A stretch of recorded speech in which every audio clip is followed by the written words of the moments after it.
যারা নাশিদ শুনতেছে, মানে আমি না যারা গান শুনতেছে এমনি গান, তাদেরকে যদি আমি নাশিদে আনতে চাই তাহলে তাদেরকে আমি ওরকম একটা ফ্লেভার দিতে হবে আমার, যে ভাই আপনি গান না শুনে আপনি নাশিদে এমন মুগ্ধতা পাবেন যে আপনার ভালো লাগবে।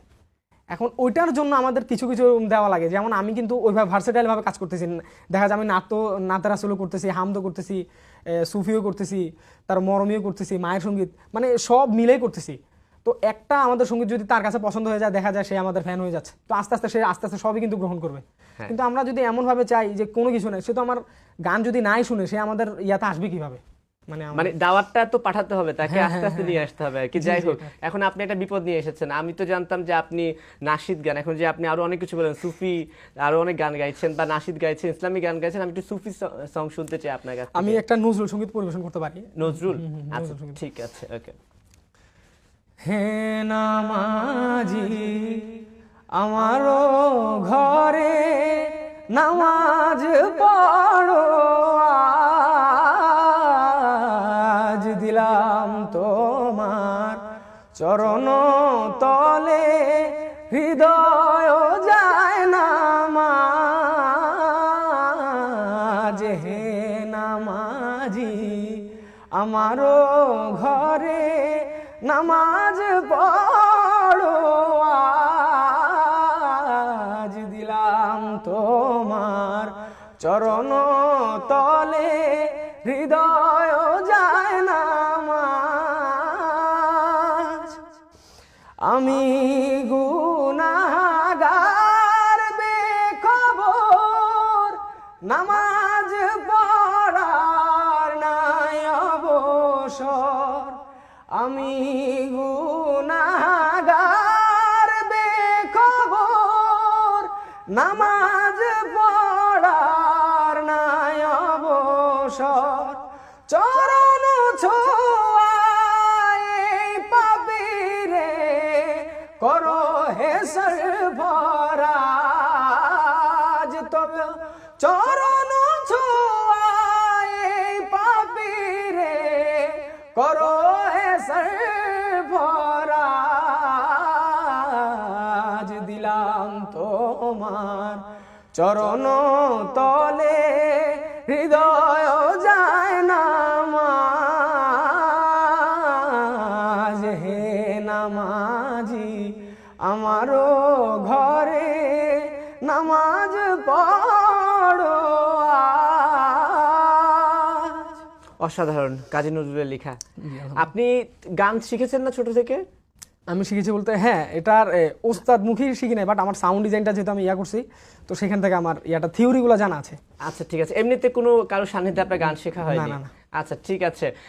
ইসলামিক সঙ্গীত যারা গেয়ে থাকে তাদের ব্যাপারে একটা অভিযোগ আছে যে যে কোনো আধুনিক গান বা কোনো কিছু ভাইরাল হলে বা জনপ্রিয় হয়ে গেলে সেটা সুরটাকে নকল করে তারা একটা নাশিদ বানিয়ে ছেড়ে দেয়।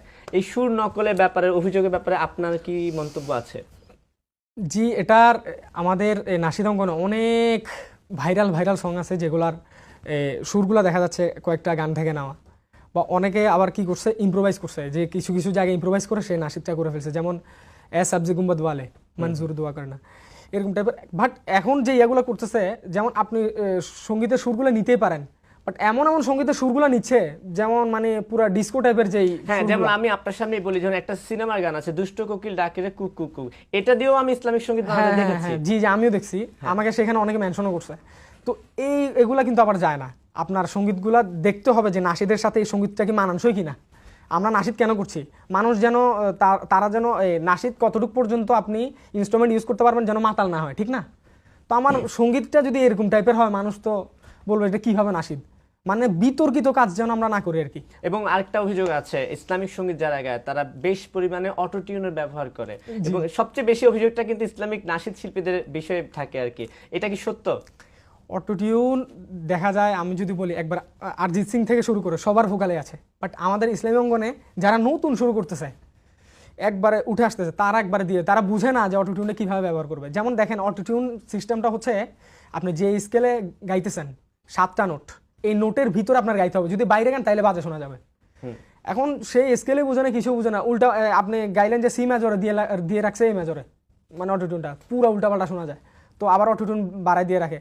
তো সেক্ষেত্রে দেখা যায় নাশিদের কিন্তু আরো বাজে অবস্থা হয়ে যায়। মানুষ বলে নাশিদের সবাই অটোটিউন ব্যবহার করে, কিন্তু ভালো ভালো সঙ্গীত যারা গাচ্ছে আপনি দেখবেন ওরা কিন্তু অটোটিউন ইউজ করতে হয় না। আপনার গলা ভালো থাকলে, আপনি ইমোশন দিতে পারলে আপনার তো অটোটিউন দরকার নেই। এটা আচ্ছা, শুরুর দিকে আপনি একটা কথা বলছিলেন যে সাপোর্টের প্রয়োজন ছিল কিন্তু সাপোর্ট পাইনি, আবার পরক্ষণে বলেছেন যে এই মুহূর্তে আমার আর সাপোর্টের দরকার নেই, হয়তো আপনি স্টাবলিশড হয়ে গেছেন, দ্যাটস ওয়াই। কিন্তু এই নাশিদ শিল্পীর জগতে বা ইসলামিক সঙ্গীতে আমরা যদি ইউটিউবটা একটু ঘাটাঘাটি করে দেবি, যে ভিউজ বলেন বা মানুষের চাহিদার কথা বলেন অনেক আছে, কিন্তু এই সাপোর্টটা কি আসলে অ্যাভেলেবেল আছে, বা এটার প্রতি কি স্পন্সর বলেন বা যারা যে আধুনিক গানও একটা অনেকে ইনভেস্ট করে, ইসলামিক গানে কি ইনভেস্ট আছে নাকি? ইসলামিক গানে ইনভেস্ট বলতে বা স্পন্সর বলতে ওরকম সচরাচর এখনো পাওয়া যাচ্ছে না, ওরকম পাওয়া যাচ্ছে না। বাট ইনশাল্লাহ সামনে পাওয়া যাবে আমার মনে হচ্ছে, কারণ আমিও রিসেন্টলি একটা সঙ্গীত আপলোড করছি, সেটা আমাদের এক ভাই ফয়সাল নামাজ ভাই উনি ইয়া করছে, উনি যেমন আরশের মেহমান উনি কিন্তু এই গজলের স্পন্সর, ছোট ভাইয়ের মতোই উনি কিন্তু ইয়া করছে। বাট যেটা মনে করেন যে প্রফেশনালভাবে স্পন্সর যেটা আমরা চাচ্ছি ওইটা কিন্তু ওরকম পাওয়া যাচ্ছে না এখন পর্যন্ত। তো আমরা চাচ্ছি, এখন কিন্তু আস্তে আস্তে আসতেছে, যেমন কয়েকটা ইয়াকে কিন্তু মানুষ স্পন্সর করতেছে, বাট আমরা চাচ্ছি যদি ভালোভাবে যদি কন্টেন্টগুলা আমরা মেক করতে পারি, মেইন স্ট্রিম সঙ্গের সাথে যদি আমাদের এই নাশিদগুলা যদি যায়, তাহলে মানুষ এমনি ইয়া করবে ইনশাল্লাহ, আমি যেটা মনে করি। সেক্ষেত্রে তো বাজেট একটা ফ্যাক্টর, বা আমরা এও দেখছি, আমি জানি না আপনার মিউজিক ভিডিওগুলো বাজেট কেমন, আমি এমন দেখেছি অনেকে রিসেন্টলি একটা নাশিদি গানের পেছনে 28 লাখ থেকে 30 লাখ টাকা খরচ করছে আর কি। তাহলে এইটাও কি একটা বা বৈষম্য হয়ে যাচ্ছে না, বা আপনাদেরকে কি চাপের মুখে ফেলে যাচ্ছে নাকি যে মার্কেটে প্রতিযোগিতা বেড়ে যাচ্ছে? প্রতিযোগিতা বাড়ছে বলতে, যেমন ওনার হয়তো ওনার ওই পরিমাণ টাকা আছে তাই উনি করছে, কিন্তু যাদের নাই তারা তো ওইটার ইয়া নেই, কারণ যেহেতু স্পন্সর নিতে হবে, স্পন্সর ছাড়া সে ইয়াগুলা করতে পারবে না। তো এই ক্ষেত্রে ওনারা চাচ্ছে যেটা, সেটা হচ্ছে যেমন আমরা যদি বিদেশে মাহির জৈনদের কথা বলি, মাহির জৈন, তারপর হ্যারিস জে, সামি ইউসুফ, ওনাদের কথা বলি, দেখেন ওনারা কিন্তু বিগ বাজেটে সঙ্গীত করতেছে, আর ওনাদের সঙ্গীতগুলো আর ভিতর আবার ইমোশন আছে। যেমন আমি সঙ্গীত করতেছি, শুধু ভিডিওর ভিতরে সব কিছু করে ফেললাম, কিন্তু আমার অডিওর ভিতর কিছু নাই, এরকম হলে কিন্তু আমার গান চলবে না, বুস্ট করে গান চালাইতে হবে, ঠিক আছে? কিন্তু আমি চাইবো যে যদি কণ্ঠ থাকে, আমার গানের ভিতরে ইমোশন থাকে, আমাকে মানুষ চাচ্ছে যে ভাই আপনি করেন, তখন যদি আমি বাজেটটা বাড়াইতে পারি। বাট এরকম যারা কন্টেন্ট মেক করতেছে তাদের আবার বাজেট নেই, আবার যাদের টাকা আছে তারা আবার সবকিছু একসাথে করতে পারতেছে না। এটা আর কি, এক এক জায়গায় এক একটা ল্যাকিংস দেখা যায়। আচ্ছা ঠিক আছে, সময় স্বল্পতা থাকে আমাদের, আমরা শেষের দিকে চলে আসছি, এখন আরেকটা নাশিদ শুনবো, তারপর আরেকটু আড্ডা দিয়ে আজকের মতো শেষ করে দেবো। বিরহে দিল পুড়ে ছারখার যে আমার ইয়া রাসূলুল্লাহ, বিরহে দিল পুড়ে ছারখার যে আমার ইয়া রাসূলুল্লাহ, আমার কেউ নেই তুমি ছাড়া সাহারা ইয়া রাসূলুল্লাহ, আমার কেউ নেই তুমি ছাড়া সাহারা ইয়া রাসূলুল্লাহ। কত জনে দেখে তোমায় কলিজা শীতল হয়ে যায়, কত জনে দেখে তোমায় কলিজা শীতল হয়ে যায়,